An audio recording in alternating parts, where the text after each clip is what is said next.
इतनी विपरीत परिस्थिति में साल्वेग का जन्म हुआ, लेकिन मां साल्वेग को बचपन से ही सुनाती है कि यहां से कोसों दूर विश्व के नाथ रहते हैं। क्या नाम है? जगन्नाथ। अच्छा मां, कैसे हैं वो? तब मां बताती है, बोले ऐसे गोल गोल उनके नेत्र हैं, ऐसा उनका मुखमंडल है, ऐसी उनकी भुजा। कभी जगन्नाथपुरी में कथा होती है, वो सुना कीजिए, वहीं जगन्नाथ जी के भाव ज्यादा आते हैं, अद्भुत है। महाप्रभु जगन्नाथ जी का स्वरूप, एक एक अंग की एक कथा है कि ठाकुर जी की आंख ऐसी क्यों है, ठाकुर जी का मुख ऐसा क्यों है, भुजा ऐसे क्यों, सबके पीछे एक भाव है। मां सुनाती, और बचपन से ही साल्वेग मनी मन विचार कर लेता है, चिंतन कर लेता है, ऐसे हैं ऐसे। उससे पूछता, मैं कब जाऊंगा मां दर्शन करने? तो मां कहती, जब मैं बताती हूं तो तेरे चित्त में नहीं आता? बोले हाँ, बन तो जाता है एक स्वरूप। बोले बस वही तेरे पास आ जाते हैं, तू तो बेटा नहीं जा पाएगा। अगर तूने प्रयास भी किया तो तेरे पिता तुझे जीवित नहीं छोड़ेंगे, इसलिए तू केवल सुनकर के मन में ही दर्शन कर लिया कर। साल्वेग 5-6 वर्ष 7 वर्ष की आयु के हो गए। एक दिन अपनी मां के साथ छत पर बैठे थे, रोज जगन्नाथ जी की लीला कथा सुनते थे। तभी देखते हैं कि गांव के लोग बैलगाड़ियों में भर भर के कहीं जा रहे हैं। पूछा, मां ये सब कहां जा रहे हैं? तब बताया, वही जगन्नाथ जिनकी तुम लीला सुनते हो, वो रथ यात्रा करने के लिए अपने मंदिर से उतर करके आ रहे हैं और रथ में आरूढ़ होकर के अपनी मैया से मिलने जा रहे हैं। गुंडीचा माता, इंद्रद्युम्न राजा हैं, और इंद्रद्युम्न राजा की पत्नी का नाम है गुंडीचा, जिन पर कृपा करके भगवान जगन्नाथ प्रकट हुए। तो कहते हैं कि जगन्नाथ महाप्रभु की इतनी सेवा दोनों पति पत्नी करते थे कि एक दिन महाप्रभु जी ने कहा, वरदान मांगो, क्या चाहिए? तो इंद्रद्युम्न राजा ने तो मन में सोचा कि मैं वरदान मांगूंगा कि मेरे बाद मेरे वंश में कोई संतान ही ना हो।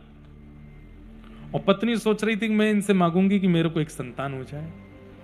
पति मांगना चाह रहा है संतान ना हो, पत्नी मांगना चाह रही संतान हो जाए। दोनों ठाकुर जी के आगे हाथ जोड़ के बैठे। ठाकुर जी बोले, वरदान मांगो, क्या चाहिए? दोनों ने मनी मन सोच लिया। इंद्रद्युम्न बोले, मेरे कोई संतान ना हो। क्यों?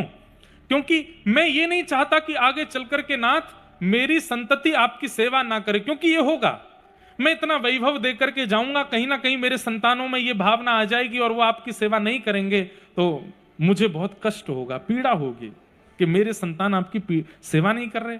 इसलिए मैं अपने तक की सेवा रखना चाहता हूं। और पत्नी चाहती थी कि एक संतान हो ताकि इनकी सेवा आगे तक चले। जब दोनों के मन को ठाकुर जी ने देखा तो ठाकुर जी हंसने लगे। बोले, ये क्या है? इंद्रद्युम्न राजा बोले, क्या हो गया नाथ? बोले, तुम दोनों विपरीत सोच रहे हो मन में। इंद्रद्युम्न राजा ने गुंडीचा को देखा, तुम क्या सोच रही हो? बोले, तुम क्या सोच रहे हो? इंद्रद्युम्न राजा बोले, मैं तो मांग रहा हूं कि मेरे संतान ही ना हो।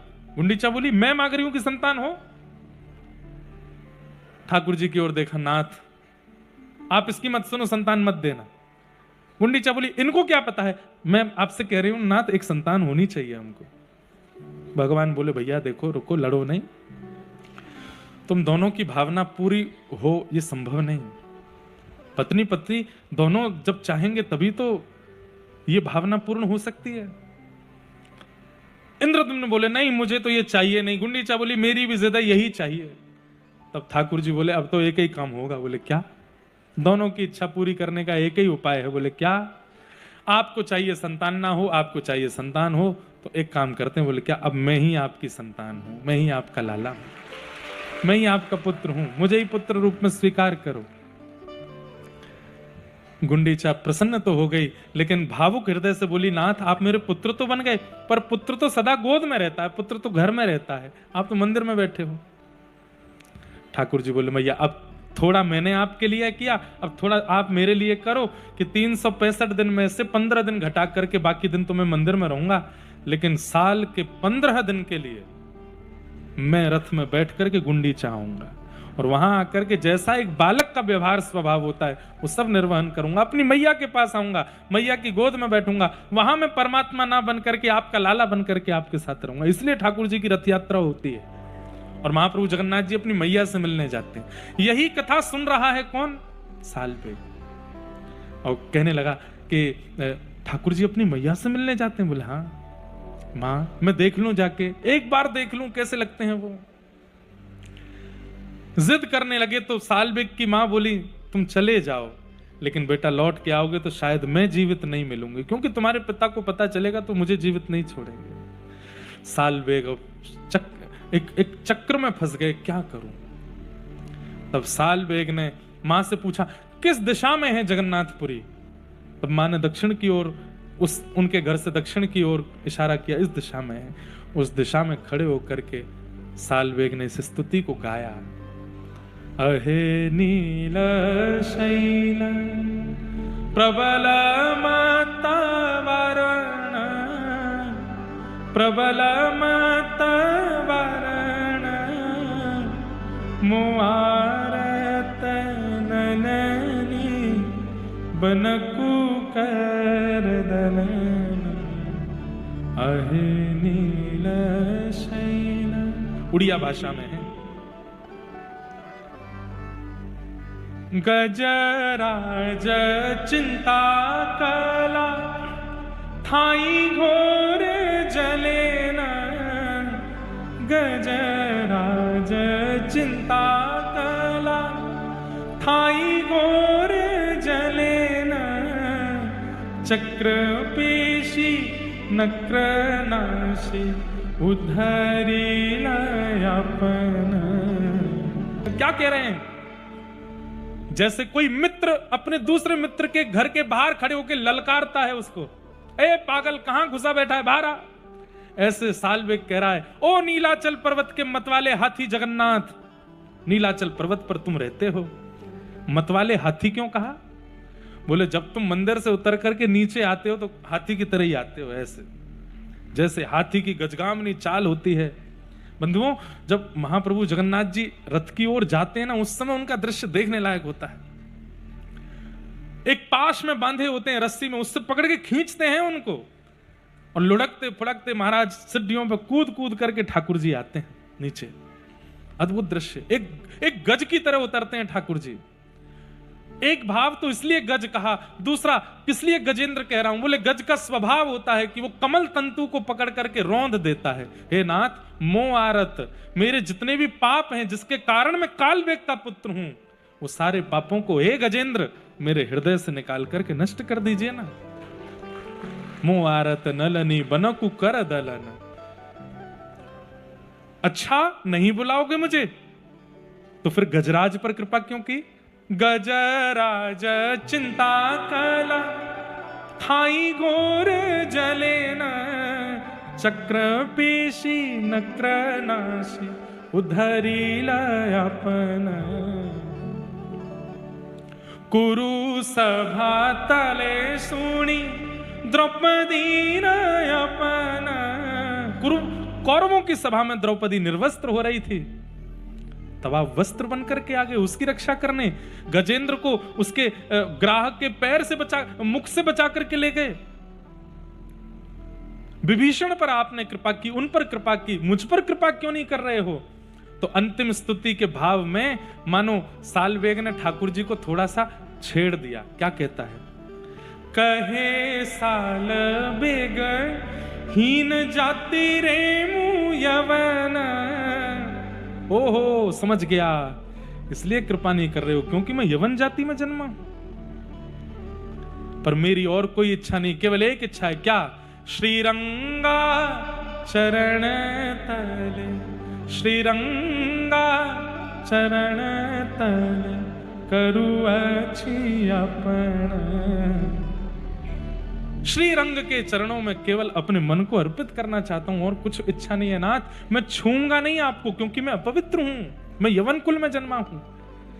जब छोटे से साल्वेग ने इतनी भाव भरी स्तुति गाई, लाखों की तादाद में रथ खींच रहे, महाप्रभु जगन्नाथ के रथ को खींच रहे भक्त, और उसी समय जब साल्वेग कोसों दूर से स्तुति गा रहा था, महाप्रभु जगन्नाथ का रथ वहीं रुक गया, नहीं बढ़ रहा है आगे। पंडा पुजारियों में हड़कंप मच गया। राजा आ गए वहां के, आकर के महाप्रभु जगन्नाथ से प्रार्थना कर लगे, नाथ हमसे क्या अपराध हो गया?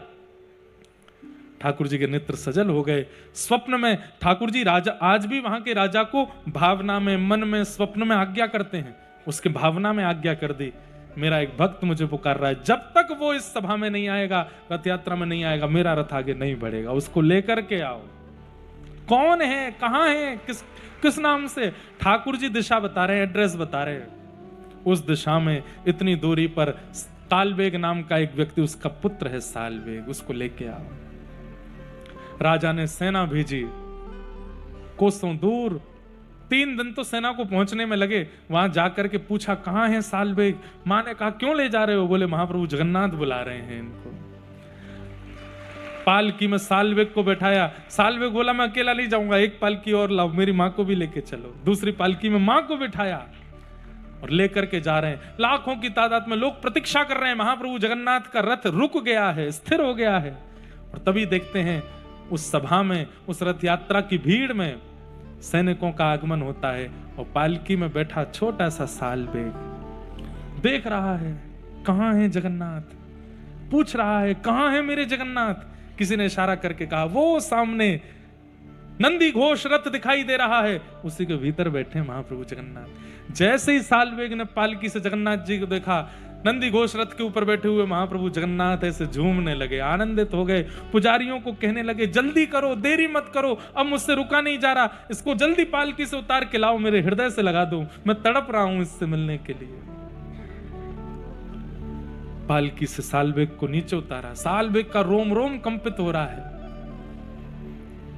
पंडा पुजारी कह रहे हैं चढ़ो रथ के ऊपर। बोले नहीं नहीं, मैं इस योग्य नहीं हूं। अरे ठाकुर जी बुला रहे हैं, चढ़ो ऊपर। ऊपर चढ़ गए। जिस रथ पर चढ़ने का अधिकार किसी का नहीं है, सालवेग चढ़ गए। ठाकुर जी विशाल जगन्नाथ जी के सामने सालवेग खड़ा है। ठाकुर जी कह रहे हैं जल्दी से मेरे हृदय से लगाओ इसको। समीप ले गए, महाप्रभु जगन्नाथ को अंक में भर लिया। पूरा भक्त समाज आनंद से नृत्य करने लगा। ये दृश्य देख के सालवेग को अंक में महाप्रभु जगन्नाथ जी लेकर के खड़े हैं। ठाकुर जी के बड़े बड़े नेत्रों से अश्रुबिंद गिर रहे हैं। सालवेग बोला नाथ धृष्टता हो गई, क्या सीधे अंक लगा लिया आपको? प्रणाम तो किया ही नहीं मैंने, एक बार प्रणाम कर लूं आपको। महाप्रभु जगन्नाथ जी का रूप देख करके जैसे ही सालवेग ने दंडवत प्रणाम किया, घंटों हो गए सालवेग उठे नहीं। जब पुजारियों ने देखा तो सालवेग वहीं अपने प्राण त्याग दिए महाप्रभु जगन्नाथ जी के चरणों में। आज भी सालवेग जी की समाधि है। महाप्रभु जगन्नाथ जी का जो मंदिर है वहां से 1 किलोमीटर आगे ही रथ जाता है, वहीं सीधे हाथ पर सालवेग जी की समाधि पड़ती है। आज भी महाप्रभु जगन्नाथ का रथ रुकता है और वहां पर इस स्तुति का गान होता है। ठाकुर जी सालवेग को अपने अधरामृत का भोग उसकी समाधि पर चढ़वाते हैं। ठाकुर जी उसको देख करके आओ, मेरा सालवेग बैठा है यहाँ पर।